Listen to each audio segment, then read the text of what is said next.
A 50-year mortgage? Whoa, that's an interesting idea. Hey guys, it's Andy Harwood from the Vaz+Harwood Team, and I wanted to record a few thoughts on what I think about the 50-year mortgage idea that's floating around out there now. But before that, I've got to say that thing that you have to say in every video these days. Would you please like, subscribe, and comment? It would help us so much. We would love you for it. And if you're looking for a realtor team in the Twin Cities area of Minnesota, please consider my partner Cheryl and I. We would love to help you. Okay, the 50-year mortgage. We've heard some talk about this in the past few days. We have questions, our customers have a lot of questions, and I wanted to just get some thoughts out about what I think of it from a real estate perspective. And whenever I'm talking about anything mortgage related, I always want to put a big asterisk by it and say, please talk to a lender. Everyone's situation, finances is different. So I can't tell you which loan product you should have or what's the best thing for you. I can only help you with some thoughts from the real estate side of things and then do my job as a realtor. Please talk to a good lender, and if you need a referral, I've got great people for you too. So 50-year mortgages. Before we get into what I think about it, and a few points and pros and cons, I wanted to just take you through a little bit of a scenario. You can find all kinds of articles, obviously, out there about this, but I found this Yahoo Finance one, and I just wanted to mention some of the numbers. So let's take a theoretical house this is from this article, $415,000, which they're saying is the median price in the U.S., and that sounds about right for Minnesota too. Maybe it's a little bit lower than that, but something in that ballpark is not a bad place to start. So a 415K house, you put 20% down, and you get a 30-year mortgage at today's mortgage rate of 6.22, about 6.25%, something like that. Over 30 years, your payment is something like $2,038 a month. This is just probably from a calculator thing. So everyone's payment's a little different, and taxes and all that stuff. So just spitballing it, a couple grand a month. Over the course of 3 decades, that works out to $734,000 that you paid for the house, with $402,000 of that going toward interest, according to this scenario. If we up that to 50 years, your monthly payment falls to $1,802 a month, but the total payments would rise to $1.08 million, with almost $750,000 going toward interest. So that gives us a few numbers to just kind of think about, and you can kind of see one of the big things is how much more interest you pay, for sure. But let's start with the pros. So a few things I like about this idea. I like almost anything that gives buyers more options. So if there's another product, another idea, another way to do things, maybe that doesn't work for everybody, but it gives a buyer more options, and options are a good thing. So that is not a bad thing. And then also, you could see from that scenario too, this would probably lower people's monthly payments. So we have a lot of buyers who, with inflation and everything, they're struggling with just the monthly cost of everything. And if there's something that could potentially lower your payments, that's a nice thought. If it all works out, it's a very nice thought.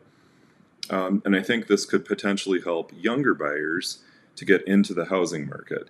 If we're talking about renting longer versus buying a house, I think it's almost always better to get into the house, even if it's not the best mortgage product that you could possibly get or the best interest rate you could possibly get.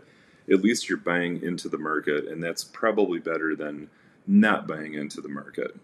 Okay, and you could always refinance in the future. A lot of times people are not super happy about what they think is a high rate, in the sixes, which is really not that high of a rate historically, but it can feel that way to some people. But there's always the potential to refinance, and at least you're buying into the market. So those are some really good things. On the con side of it, the interest rate is almost certainly going to be higher. When you look at a 30-year mortgage versus a 15-year mortgage, the 15 is going to have a lower rate, right? So the 50-year mortgage, the rate's going to probably go up. We don't know what those numbers look like yet, but it would almost certainly be a higher interest rate. And certainly over the life of the loan, the buyer is going to pay significantly more for the house. You could see that $400,000 house turns into actually $1 million house over 50 years. Now you have to keep that in perspective. You're living there, you have a place to live, you're building equity and all that kind of stuff too. So it's not just as simplistic as that. But then talking about equity, a buyer would be building equity more slowly. We have people who life changes after a few years. They changes after 2 years or 5 years, and they want to sell their house that we just helped them buy a few years ago. And in many cases, I'd say most cases, after a few years, sometimes even a couple of years, people have equity in the house enough that they can actually turn this over into another house and not only get their money out of it, but they've made something on it, which is pretty cool.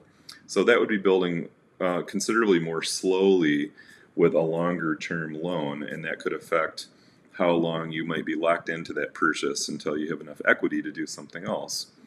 And then the other thing I wonder about is what age would be too old to do this? Like, how long are you going to pay for the house? Even if you're 25 and you're buying a house, are you going to be making payments until you're 75? Are you going to be working until you're 75 or 80 or something like that?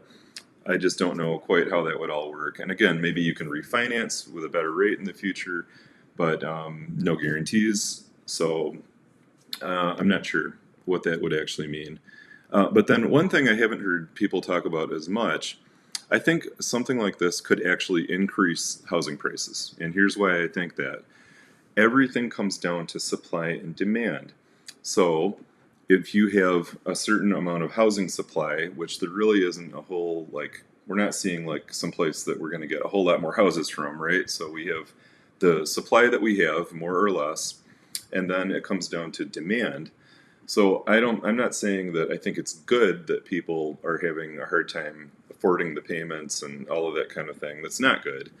But there has to be a balance in the economy. And if we create something where we can get more people into the market because we've created a new vehicle for it, but we haven't done anything about other factors in the economy, maybe it's inflation or maybe it's just the supply of housing or other things like that, then we're creating more demand.